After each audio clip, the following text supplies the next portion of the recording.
Mr. Herminio, Mr. Robin, may papagawa ko sa inyo. Ano po yun, boss Tabang? I need you to deliver these documents to Cristel and sort things out. Ingatan nyo importante yan sa Mr. Herminio, kausapin mo na lang ulit about sa deal. Alam mo na yan Sige sir, ako na bahala. Sir, sino nga po ba si Ma'am Cristel? Siya yung head ng transpo natin pagdating sa product. Okay. So ano nga ba yung deal na sinasabi ni Sir Tama kanina? Ay, ayun. Huwag kang maingay Pero nagdalaan kasi kami ng pera para makauna sa queuing pag-transfer ng produkto. Ay, ganun. Parang hindi tama yun, sir. So, ibig sabihin, binabayaran mo si Ma'am Cristel para lagi tayo mauna? Oo, ganun na nga. Pero, discount lang naman yun Hindi na mali yun. O, sige. Sabi mo.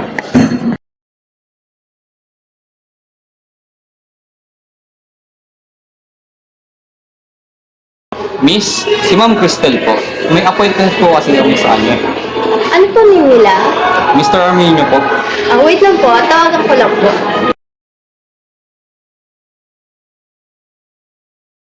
Ma'am, may naghahanap po sa inyo dito. Mr. Himian daw po. Yes, ma'am. Opo. Sige po, ma'am. Upo muna kayo, sir. Wait lang daw po. Sir, tignan mo. Ang dami nakapila dun. Hayaan mo na yan. Tignan natin. Para kasing nag-aaway sila. Sige, tignan ko muna. 3, 2. Ano pong meron? Nakapila kami dito para magreklamo. Bakit daw po? Kasi alam mo, ang pangit daw kasi ang sistema dito Hindi daw nila napaprioritize yung shipment na product nila.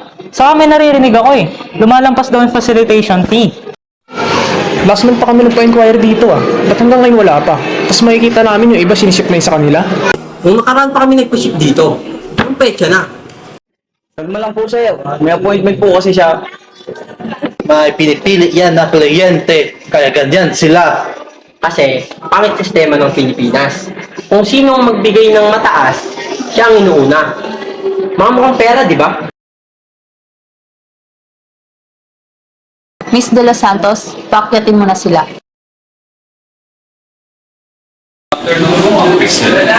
Good afternoon, Mr. Himian. Stay Santos.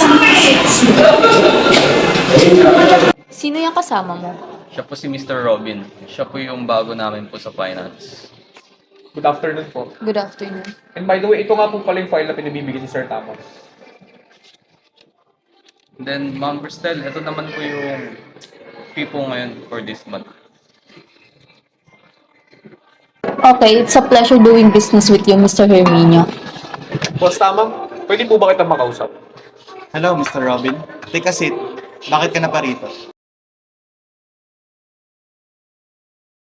Sir, about po kasi ito sa deal ninyo with Ma'am Cristel.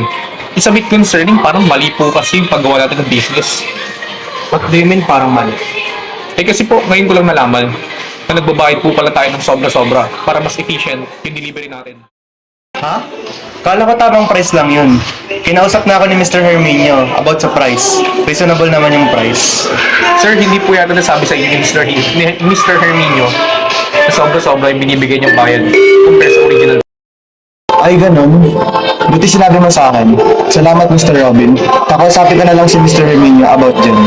Sige po, sir. Marami po kasing naapektuhan, especially sa mga financial keys. Thank you, Mr. Robin.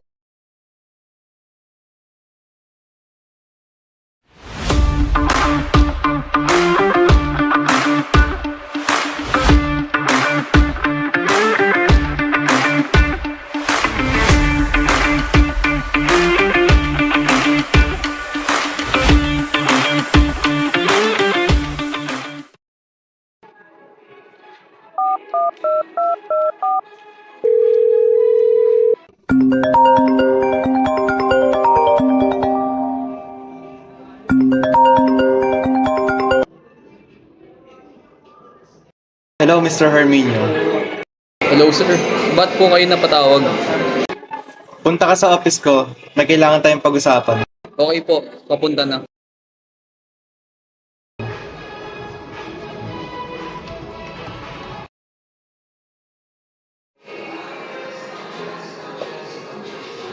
Sir, Mr. Herminio, take a seat.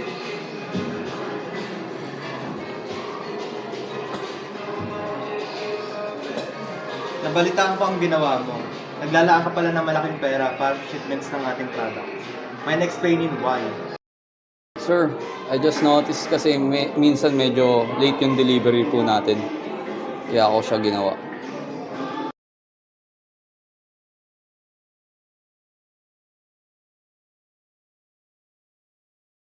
Dahil lang mo dyan, yan ang ginawa mo. Yes, sir. Ginawa ko po to para tuloy-tuloy po yung delivery po natin. And mind explaining how? Simple lang po ginawa ko. Binayaran ko lang po si Ma'am Crystal ng extra para tayo po palagi inuuna.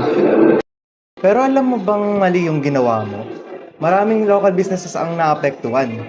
In-start ko tong kumpanya to na may integrity at lumalaban ng patas. And yung ginawa mo is way out of hand. Give me a good reason of why I should not fire you. Sir, I believe I took a shortcut in a wrong way.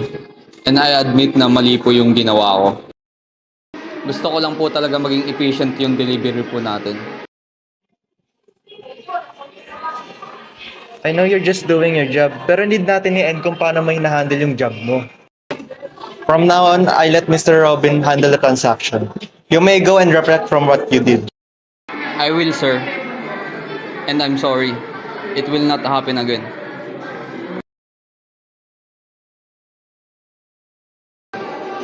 Mr. Robin, from now on, you're the head of finance. Seryoso po.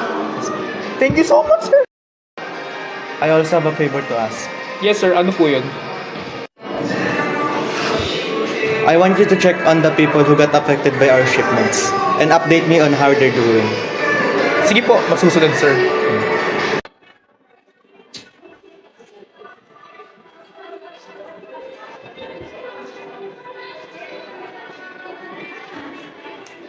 Uy, sir, kamusta?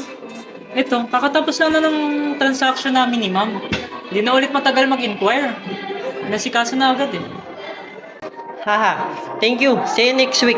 Sorry kung napatas yung salita ko. Medyo stress lang talaga sa tagal ng shipment eh. Ay, naku, salamat. Buti na lang bumalik na ulit sa dati. Hindi ko na kailangan magbalik-balik pa doon kada week.